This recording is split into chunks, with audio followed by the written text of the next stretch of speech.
हमना की असलियत अब जल्द ही खुलकर सामने आ जाएगी। वो जो सारा के बनाए गए असूलों को किसी बोझ से कम नहीं समझते थे। तीनों भाई हमना को बिजनेस की कमांड क्या देते हैं, उसके तो तेवर ही बदल जाते हैं। वो उनको ऐसे ट्रीट करती है जैसे पूरा बिजनेस एम्पायर उस अकेली ने खड़ा किया हो और बाकी सब उसकी एम्प्लॉय हैं। तीनों भाइयों की अब बर्बादी के दिन शुरू हो जाते हैं, क्योंकि हमना बिजनेस के साथ साथ घर में भी अपने असूल लेकर चलना शुरू हो जाती है, जिससे अब घर वाले बहुत तंग आने लग जाते हैं और तीनों भाइयों में ही आपस में लड़ाई झगड़े शुरू हो जाते हैं। सारा जाते हुए अपनी जिंदगी भर की कमाई, अपना घर और कारोबार, हर चीज अपने भाइयों के नाम कर जाती है। ये वो भाई हैं जो उसे पूछना तक गवारा नहीं समझते। हमना तीनों भाइयों को बर्बाद करने में अब कोई कसर नहीं छोड़ेगी। तीनों भाई पहले अफसोस करते हैं कि सारा आप ही चली गई, लेकिन साथ ही इस चीज पे खुश भी होते हैं कि बिजनेस उनके हाथ में आ चुका है। सारा के जाने पे हमना बेहद खुश होती है, क्योंकि वो जानती है कि बिजनेस की अब सारी कमान उसके हाथ में आ चुकी है। कमान से निकला हुआ तीर और मुंह से निकले हुए अल्फाज कभी भी वापस नहीं जाते। सारा का दिल दुखाने में तीनों भाइयों ने कोई कसर नहीं छोड़ी और अब मामला यहाँ तक आ चुका है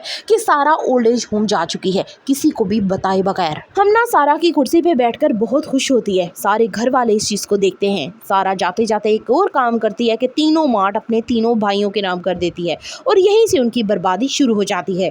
उस्मान की बदतमीजी सारा के दिल पे नक्श हो जाती है। जिसे बेटे की तरह चाहा, वही उस्मान आज मद्दे मुकाबले आके खड़ा हो चुका है कि अगर उसे प्रॉपर्टी में से हिस्सा उसका ना मिला तो वो कोर्ट कचहरी में भी अपनी बहन को घसीटेगा।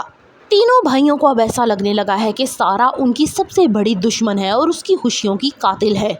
सिवाय हानिया के हर कोई सारा के खिलाफ हो चुका है और सारा यहाँ पे हानिया से माफी मांगती है अपने पिछले रवैये पे और उसे खूब दुआएं देती है। सारा अपने सारे मार्ट बेच देती है, जिससे तीनों भाई अब आपे से बाहर होने लगते हैं। सारा के घर के हालात इस नहज पे पहुंच चुके हैं कि तीनों भाई उसके शदीद खिलाफ हो चुके हैं, सिवाय हानिया के। हानिया उन्हें अब भी समझाती है कि वो तुम्हारी बड़ी बहन है, उसने बेहद कुर्बानियां दी हैं और मैं अब देखना चाहती हूँ कि तुम लोग उसके साथ क्या कर रहे हो। तुम लोग बाज आ जाओ कि बाद में पछताना पड़े। सारा सोचती है कि इतना सब कुछ मैंने इसके साथ किया, लेकिन अब भी अगर मेरे साथ खड़ी है तो वो उसकी बहुत ही मशकूर होती है। दूसरी तरफ सारा सारे मार्ट बेच देती है और भाई अब पूछते हैं कि उसने ये सब कुछ क्यों किया। तभी सारा कहती है कि घर जायदाद सब कुछ मेरा है, मैंने मेहनत से बनाया है, मैं उसे रखूं चाहे बेच दूं, तुम लोगों को कोई गर्ज नहीं होनी चाहिए। कल की आई हमना ने सारा आपी के सारे असूल तोड़ दिए हैं। वो चाहती है कि सारा आप किसी की लाइफ में भी ज्यादा दिलचस्पी ना ले, क्योंकि वो देख रही है कि ये अब जिंदगियां बर्बाद करने की तरफ जा रही हैं। अब वो घर के सब भाइयों को इकट्ठा करती है और उनसे कहती है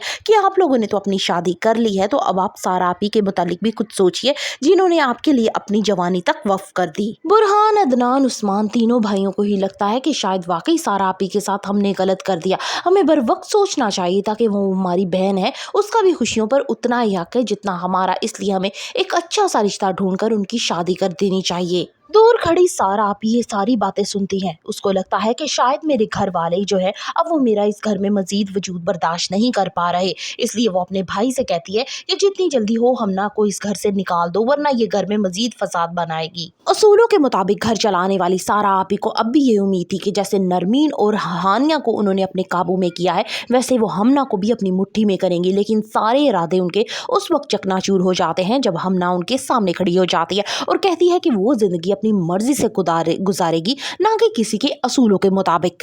उस्मान हमना का मुकम्मल तौर पर साथ देता है कि वो इस घर में जैसा चाहे, जिस तरह से चाहे जिंदगी गुजार सकती है। जायदाद के मिलते ही उस्मान बाकी भाइयों से कहता है कि जैसे सारा आपी ने अपनी नई जिंदगी की शुरुआत कर ली है, हमें भी करनी चाहिए और हर चीज को भूल जाना चाहिए। So for the reviews of सारा आपी, kindly subscribe my channel and like the video.